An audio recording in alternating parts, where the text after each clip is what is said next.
to put new goals into the mind of the collective is an earliest example of communicating with it. Another thing we're really working on is to actually ask it questions, because cells have all kinds of problem-solving capacities, and AI is a very powerful tool that we're now using to start to communicate with these things. In our body, we have a very large number of different cognitive units solving their own problems in their own timescales. I'll start with a very quick story, and this goes back to a sci-fi story that I read years ago. Imagine these creatures come from the core of the Earth. They're super dense. They come up to the surface. What do they see? They don't see physical objects. As far as they're concerned, everything here is like a thin gas. It's like a plasma. They are so dense, they walk right through us, the way that we walk through, patterns of pollen in a garden, and we don't even notice it.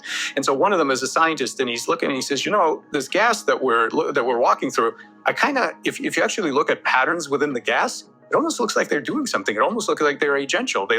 These patterns, they walk around, they have behaviors, they're doing stuff.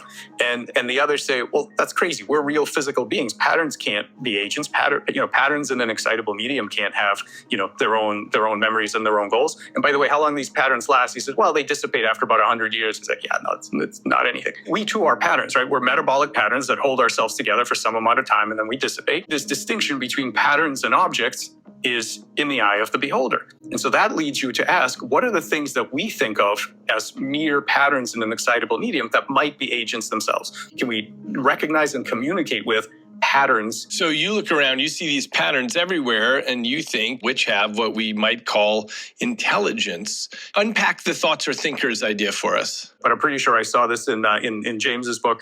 What he's pointing out is that, look, you have fleeting thoughts. They come and they go, right? They sort of run through your memory medium and then they go. Then you have persistent thoughts. And these are a little harder to get rid of. They do a little niche construction, as you know. They kind of change some of your brain to make it easier for them to persist, right? These intrusive, persistent, kinds of thoughts.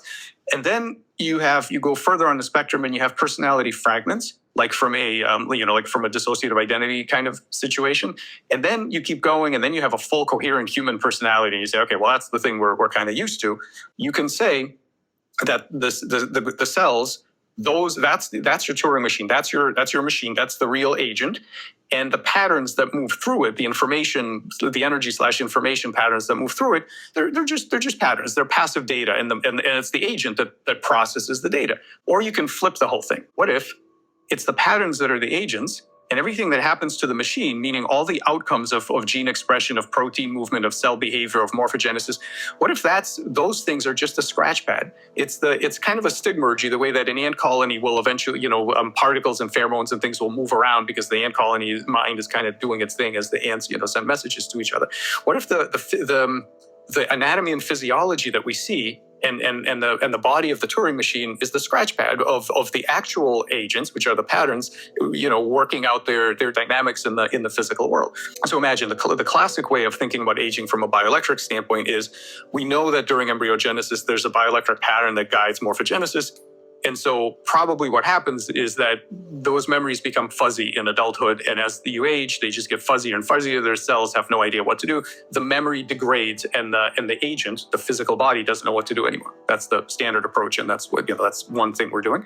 But you could flip it, and you can say, what if the agent is actually the pattern, but it's trying to ingress into the physical world through our medium?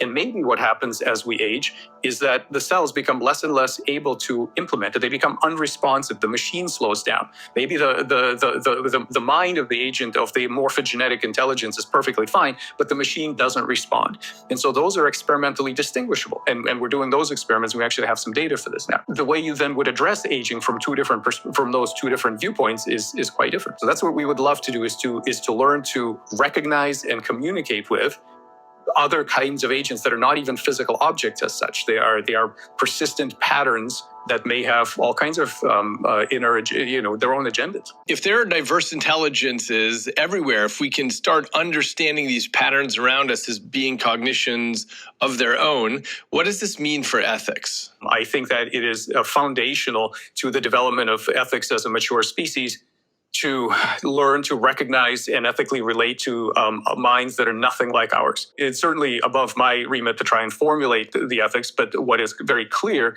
is that we need to learn to recognize them, we need to learn to communicate with them, and we need to start thinking about, what do we owe other beings that live with us, that live in spaces and have goals that are really hard for us to visualize.